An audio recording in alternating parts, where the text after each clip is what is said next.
Welcome back to my kitchen. I'm Molly. Today I'm showing you how to make my easy sourdough apple bread. Let's go make it. To get started, you'll need a 9x13 loaf pan, some kind of spoon or bread whisk, as well as a large mixing bowl. First, we will add half of a cup of fed sourdough starter to your mixing bowl. You will want to feed this a 2-to-1 ratio about 4 hours before you make this recipe. It can be 4 to 12 hours before, but I like to do a 2-to-1 ratio, which is 2 parts flour, 1 part water, and I do unbleached flour and filtered water for mine. That's what creates this really thick consistency that makes my breads the way they are. If you have a different consistency, if you feed your starter a 1-to-1, that's completely fine. Just know the consistency of your dough will be a little bit different than mine is. I'll leave my free how to feed your sourdough starter guide in the description below, so you can go read that if you have any trouble or any questions. Next, we will add in 3/4 of a cup of water, 2 tablespoons of honey, 1/4 of a cup of avocado oil, or you can use 4 tablespoons of melted butter, and finally 1 teaspoon of salt. We'll now stir this up. I like to use a bread whisk, but you could also use a spoon. We're just going to mix this together until it's completely combined. Once your wet ingredients are completely mixed together, add in 3 cups of all-purpose flour. And then you're going to do the exact same thing. You're just gonna mix all of this flour into your wet ingredients. As you start mixing, you will begin to see a crumbly texture. Just keep going. I'm gonna add in all of that excess flour, and then you'll get to a point where you have a shaggy dough, and that's where you'll want to use your hands. So a lot of people will add extra water or liquid at this point. You do not want to do that. You're going to just use your hands to combine this shaggy dough into a dough ball. And I like to do a kneading motion to do this. If it just isn't coming together after about 30 seconds, you can add in another tablespoon or 2 of water. Try not to do that at first, just give it a chance. It will look like it's just too shaggy and too dry, but I promise it's not.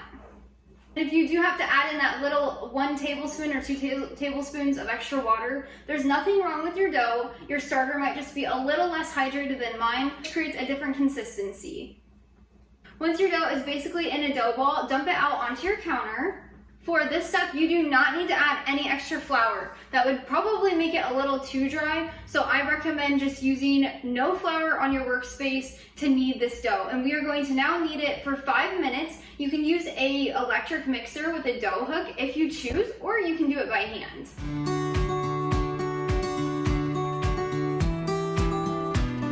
When you're kneading dough, you're gonna wanna just kind of fold it in half and push it with your palms.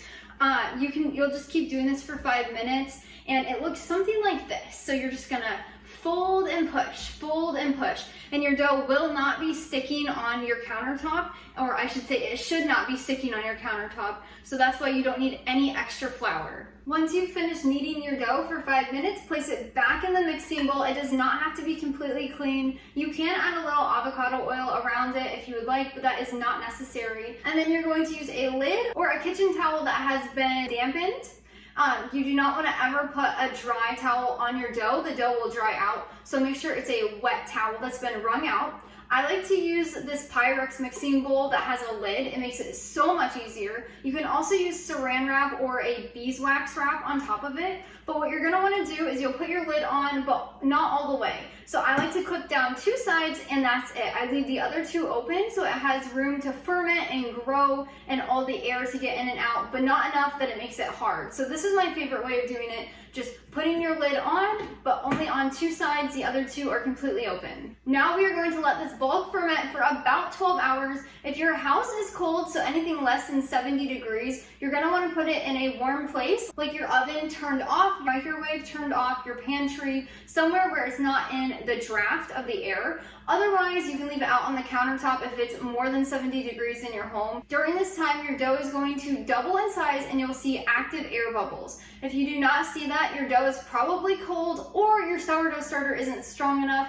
If your dough is cold, pop it in your oven with the light on and keep your door cracked. You can do this for a little while, and I would say do this if your dough has not had any active signs of rising. About 6 hours in, so halfway through, that's when you'll want to leave it in there. If that doesn't help it and within 12 hours it has not risen or there's no air bubbles in there, your starter is probably a little weak and you're just gonna want to go back and feed it the 2-to-1 ratio like I was talking about, and I linked down in the description below. You're going to want to use that 2-to-1 ratio and feed it 4 hours before, and that way it's active and ready to go. But I will see you in the morning to continue this recipe. Good morning. We are now resuming our sourdough apple bread. Your dough has fermented at this point for 12 hours out on the counter at room temperature. This is what it should look like. So it started out as a round little ball. It should double in size, and then if you can see these little crevices and bubbles, that's what you want. That is an active sign of fermentation. When I woke up this morning, it was at exactly 12 hours of fermentation, so I didn't have time right away. And this is a great tip. I just popped it in the fridge until I did have time to resume. So after you're done with your bulk fermentation and it has completely finished, you can stick your dough in the fridge until you have time to continue the recipe. So say you need to go to work and you get up in the morning, you can put your dough in the fridge rather than continuing the recipe, and then you can continue it when you get home. So now we are going to go make our apple filling, and then we're going to shape the loaf. Let's go finish this recipe. To make the filling, it is super easy. You can do this before the bulk ferment is complete or after, just depends when you have time. If you do it before the bulk ferment, just put your filling in the fridge until you're ready to use it. But to get started, you're going to need 3 small apples, and we're going to peel and fine dice them. Make sure you rinse your apples, dry them, and then we are going to peel all 3 to get started.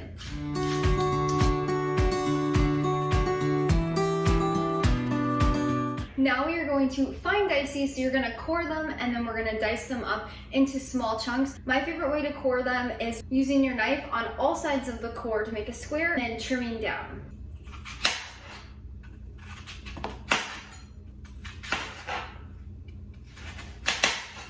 Now we are going to cut these apple chunks down into small pieces. They do not have to be perfect, we're just going to make little cubes.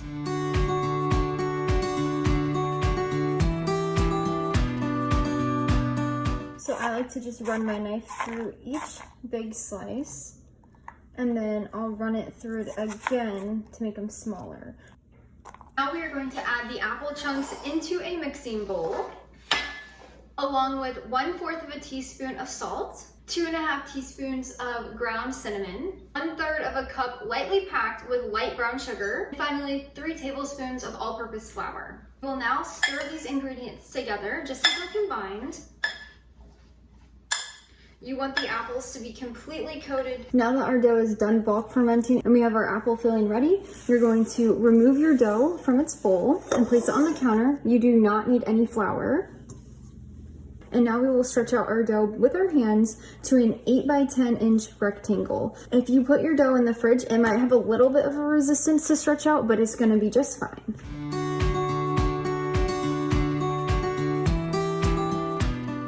Now you will grab 1½ tablespoons of melted butter, and we will brush it all over the surface of the dough. Make sure it's on everything, even the corners.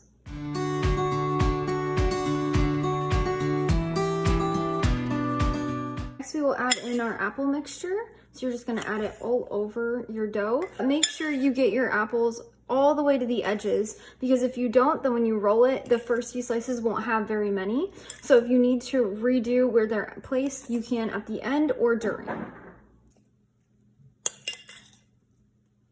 Now you'll want to use your hands to position the apples all the way to the edges and kind of make it even along the entire slab of dough.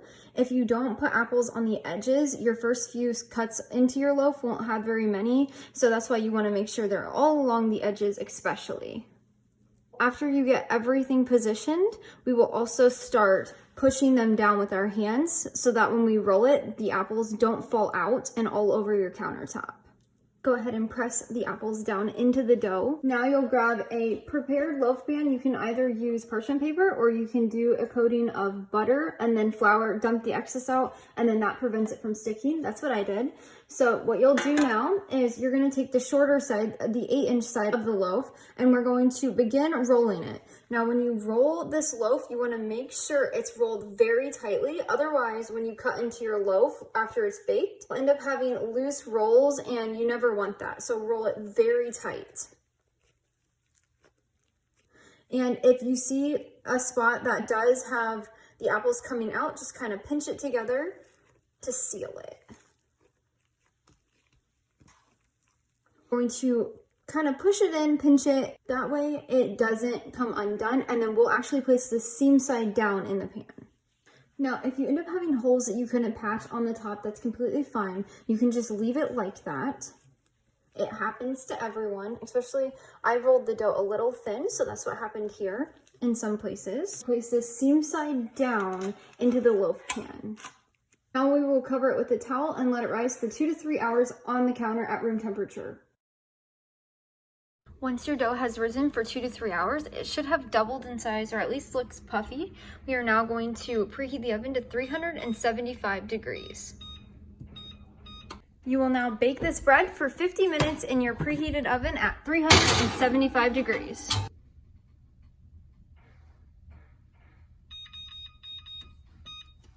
When your bread is done baking, you're gonna let it sit on a wire cooling rack. You can now brush it immediately with melted butter, or you don't have to. It just makes the crust more soft, so that's an optional step if you would like to do that. Now you're gonna let it sit for about 10 to 15 minutes on the wire rack. After that, we're gonna remove it and put the actual bread on here to let it cool even more.